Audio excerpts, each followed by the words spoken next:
Hello dear students, जैसा कि आप लोग देख पा रहे हैं, अब मैं बात करूंगा सीरीज़ कॉम्बिनेशन पे। तो series combination is the most important topic for your any board, IIT and NEET for examination.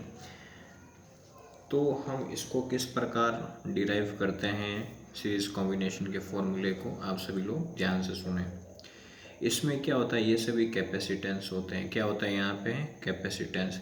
Series combination के अंदर जो कैपेसिटेंस होते हैं, जो फर्स्ट कैपेसिटेंस होता है वो फर्स्ट इस प्रकार अटैच होगा, फिर इसके बाद में जो दूसरा कैपेसिटेंस होगा वो थर्ड वाले के साथ जुड़ेगा। थर्ड वाला मतलब जो ये टोटल क्या है, एक फर्स्ट कैपेसिटेंस है जिसका दूसरा जो पार्ट है वो सेकेंड वाले कैपेसिटेंस के फर्स्ट पार्ट से क्या होता है, अटैच होता है।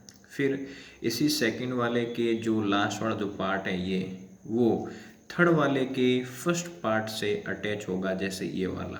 तो दैट इज सीरीज कॉम्बिनेशन। उसको हम क्या कहेंगे यहाँ पे? सीरीज कॉम्बिनेशन कहते हैं। और सीरीज कॉम्बिनेशन के अंदर दोस्तों पोटेंशियल अलग अलग होता है। क्या होता है यहाँ पे? अलग अलग। ये हमेशा आपको ध्यान रखना। और करंट जो होती हैं, जो करंट हैं, जो चार्ज हैं, वो क्या होती हैं यहाँ पे? सेम होती हैं। क्या होती हैं दोस्तों? सेम होती हैं। तो यहाँ तक आप में से किसी को दिक्कत नहीं होनी चाहिए। चार्ज की बात कर रहा हूँ यहाँ पे, ये आपको ध्यान रखना है। तो अब मैं लूँगा यहाँ पे, मान लो कि मुझे यहाँ पर टोटल कैपेसिटेंस के ऊपर मुझे टोटल पोटेंशियल निकालना है। तो how can calculate the total potential? You can see here total potential.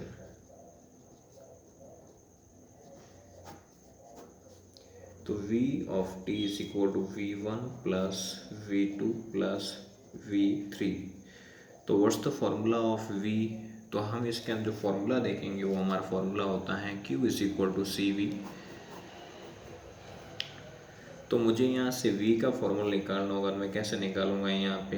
बिल्कुल मुझे निकालना होगा, मैं लिखूँगा Q अपॉन C1, क्यों चार्ज सेम रहेगा, Q अपॉन C2, फिर Q अपॉन C3। इसको मैं इधर भेजूँगा तो क्या आ जाएगा? Q अपॉन C, इस प्रकार। ठीक है, यहाँ तक किसी को दिक्कत नहीं होनी चाहिए। फिर मैं ऊपर से Q कॉमन लेता हूँ। क्या कॉमन लूँ यहाँ पे? ऊपर से Q कॉमन। तो सिचुएशन इस प्रकार हो जाएगी C1 C2 plus 1 upon C3। यहाँ तक किसी बच्चे को दिक्कत नहीं होनी चाहिए। ये मल्टीप्लाई में है दोस्तों, कहाँ जाएगा?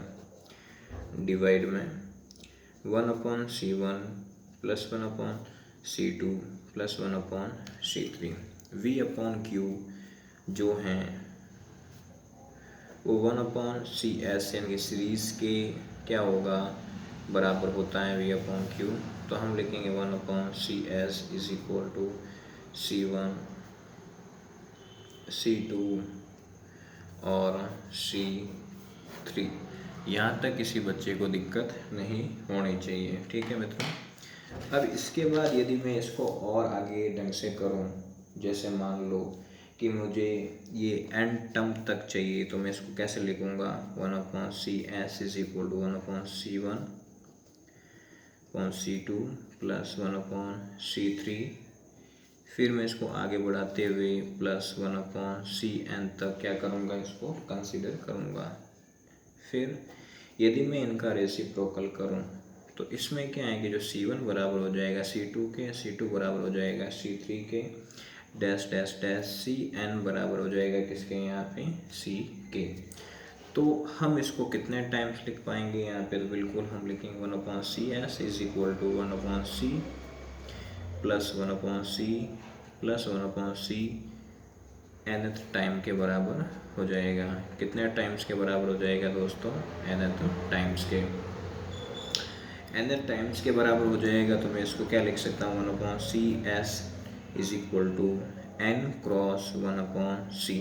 ठीक है, n का ऊपर मल्टीप्लाई करवाएंगे तो 1 upon CS is equal to n upon C। ठीक, यदि मुझे इसका ढंग से फॉर्मूला चाहिए तो मैं थोड़ा इसको यहाँ लिखूँगा। ठीक है, तो CS इज इक्वल टू कितना आ जाएगा? C upon n। यहाँ तक किसी को दिक्कत नहीं होना चाहिए। यहाँ तक किसी मित्र को दिक्कत है तो बंदा बोल सकता है। ठीक है, एक बार वापस मैं रिव्यू कर देता हूँ, आपको दिखा देता हूँ। मामला शुरू से इस प्रकार रहा है और ये रहा पूरा, ठीक है, और ये है इसका डिराइव, ठीक है। और ये फॉर्मूला बहुत ही इम्पोर्टेंट है, इस फॉर्मूले का बहुत ही ज़्यादा यूज़ होता है क्वेश्चंस के अंदर, ध्यान रखें।